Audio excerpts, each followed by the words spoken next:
आप सभी बच्चों का स्वागत है आपके अपने YouTube चैनल टेक्निकल डिप्लोमा पर। आज के इस वीडियो में हम व्यापार और भूमंडलीकरण का VVI ऑब्जेक्टिव क्वेश्चन देखने वाले हैं, जो परीक्षा के दृष्टिकोण से बहुत ही महत्वपूर्ण है। बार बार परीक्षा में पूछे जाते हैं, तो आप इसे नोट कर ले या फिर याद कर लीजिए, जैसे हो आप कर लीजिए। तो चलिए शुरू करते हैं। व्यापार और भूमंडलीकरण। तो इसका सबसे पहला प्रश्न है, प्राचीन काल में किस स्थल मार्ग से एशिया और यूरोप का व्यापार होता था? ऑप्शन ए में है सूती मार्ग, बी में है रेशम मार्ग, सी में है उत्तर पथ एंड ऑप्शन नंबर डी में है दक्षिण पथ। तो इसका सही आंसर है ऑप्शन नंबर बी, रेशम मार्ग। हमारा अगला प्रश्न है क्वेश्चन नंबर 2, पहले विश्व बाजार के रूप में कौन सा शहर उभर कर आया? ऑप्शन ए में है अलेक्जेंड्रिया, ऑप्शन बी में है दिलमुन, ऑप्शन सी में है मैनचेस्टर और ऑप्शन डी में है बहरीन। तो इसका सही आंसर है ऑप्शन नंबर ए, अलेक्जेंड्रिया। ये भी क्वेश्चन बहुत बार पूछे गए हैं, तो आप इसे नोट कर ले, याद कर ले।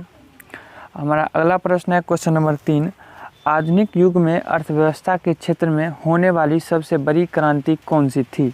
ऑप्शन ए में वाणिज्य क्रांति, औद्योगिक क्रांति, साम्यवादी क्रांति या फिर भौगोलिक खोज। तो इसका सही आंसर है ऑप्शन नंबर बी, औद्योगिक क्रांति।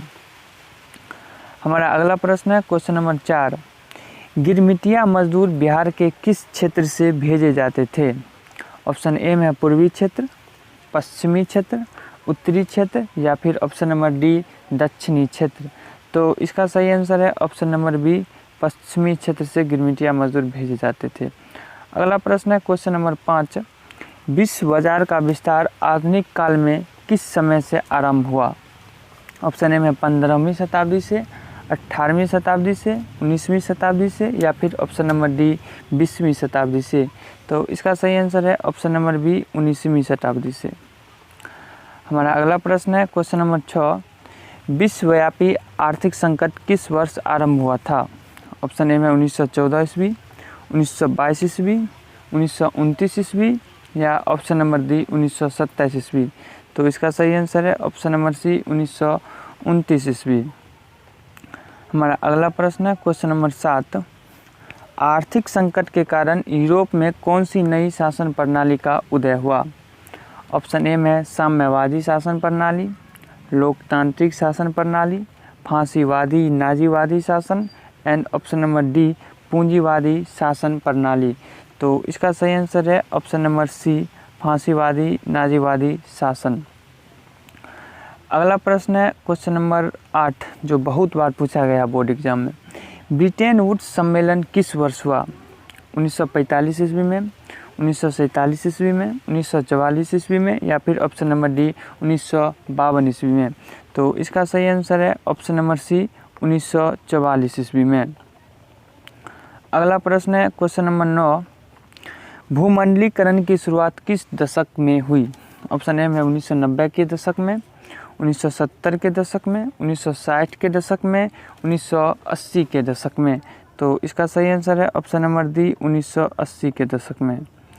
हमारा अगला प्रश्न है क्वेश्चन नंबर 10, द्वितीय महायुद्ध के बाद यूरोप में कौन सी संस्था का उदय आर्थिक दुष्प्रभाव को समाप्त करने के लिए हुआ? ऑप्शन ए में सार्क, नाटो, साम्यवाद या फिर यूरोपीय संघ। तो इसका सही आंसर है ऑप्शन नंबर डी, यूरोपीय संघ। हमारा अगला प्रश्न है क्वेश्चन नंबर 11, चीन में क्रांति कब हुई थी? ऑप्शन ए में 1949 ईस्वी में, 1947 ईस्वी में, 1950 ईस्वी में, 1948 ईस्वी में। तो इसका सही आंसर है ऑप्शन नंबर ए, 1949 ईस्वी में चीन में क्रांति हुई थी। अगला प्रश्न है क्वेश्चन नंबर 12, ये भी क्वेश्चन बहुत बार पूछे गए एग्जाम में, तो याद कर लो भाई, पूछ देगा अगले एग्जाम में भी। अगले बार जो एग्ज़ाम होगा बोर्ड की, उसमें भी ये क्वेश्चन पूछ सकता है। अमेरिका का पता किसने लगाया? मैगेलन ने, वास्को डी गामा ने, कोलंबस ने and option number D, Henry ने। तो आप सभी जानते हैं अमेरिका का पता कोलंबस ने लगाया था। हमारा अगला प्रश्न है क्वेश्चन नंबर 13, IMF और विश्व बैंक ने काम कब शुरू किया था? ऑप्शन ए में 1945 ईस्वी में, 1947 ईस्वी में, 1951 ईस्वी में या फिर 1950 ईस्वी में। तो इसका सही आंसर है ऑप्शन नंबर बी 1947 ईस्वी में MIF और विश्व बैंक ने काम शुरू किया था। अगला प्रश्न है क्वेश्चन नंबर 14, कार्नला, यहाँ पर कार्नला होगा, कर लेना। कार्नला किस देश का कानून था? ऑप्शन ए में भारत का, चीन का, अमेरिका का या फिर ब्रिटेन का। तो कार्ला जो कानून था वो ब्रिटेन का था। हमारा अगला प्रश्न है क्वेश्चन नंबर 15, BS नायपॉल कौन थे? नोबेल पुरस्कार विजेता, व्यापारी, इंजीनियर या फिर मजदूर नेता। तो इसका सही आंसर है ऑप्शन नंबर ए, नोबेल पुरस्कार विजेता। हमारा अगला प्रश्न है, गिरमिटिया मजदूर किसे कहा जाता है? ऑप्शन ए में अनुबंधित मजदूर, रोगियों को, अंग्रेजी को या फिर छिपकली को। तो गिरमिटिया जो मजदूर था उसको अनुबंधित मजदूर कहा जाता था। तो ये था हमारा VBA ऑब्जेक्टिव क्वेश्चन।